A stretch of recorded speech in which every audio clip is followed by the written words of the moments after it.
আজ তোমাদের সাথে শেয়ার করব দুটো রেসিপি। হ্যাঁ, যেদিন ধরো নিরামিষ সেদিনকে তোমরা এই দুটো রেসিপি ট্রাই করতে পারো। তো তার জন্য নিয়ে নিচ্ছি 2 চামচ পোস্ত আর 2 চামচ তিল। পটলগুলোর বীজ এভাবে বার করে নিতে হবে।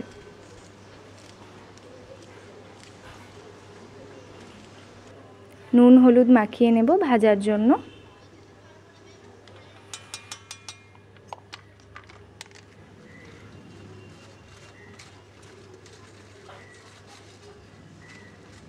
হাফ মালা মতো নারকেল কুড়ে নেবে, এটা পুড়ে কাজে লাগবে।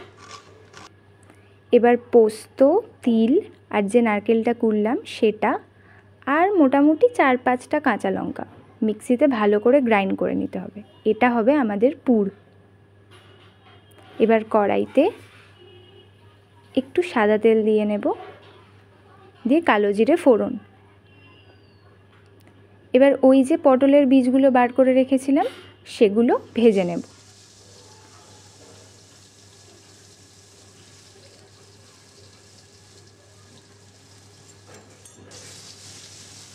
একটু ভাজা ভাজা হয়ে যাওয়ার পর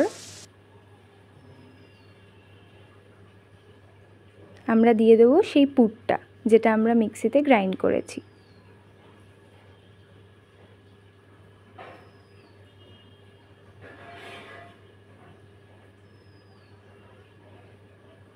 পরিমাণ মতো নুন চিনি যে যেরকম খাও তোমরা অ্যাড করবে।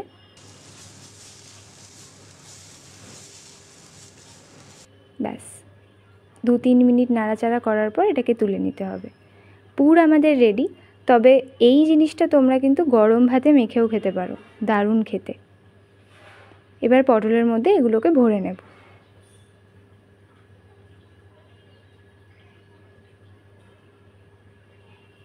এবার কড়াইতে একটু সাদা তেল দেব, দিয়ে পটলগুলো ভাজবো।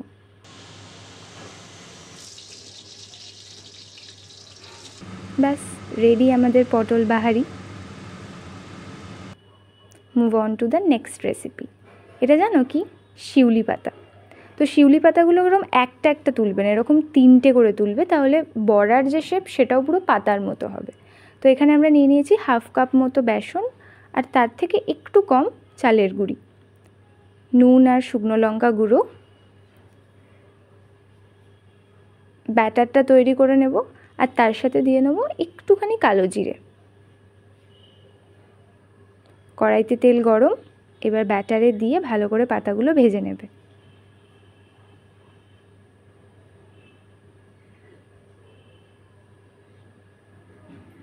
নিরামিষের দিন এটাকে ট্রাই করো, দারুণ খেতে।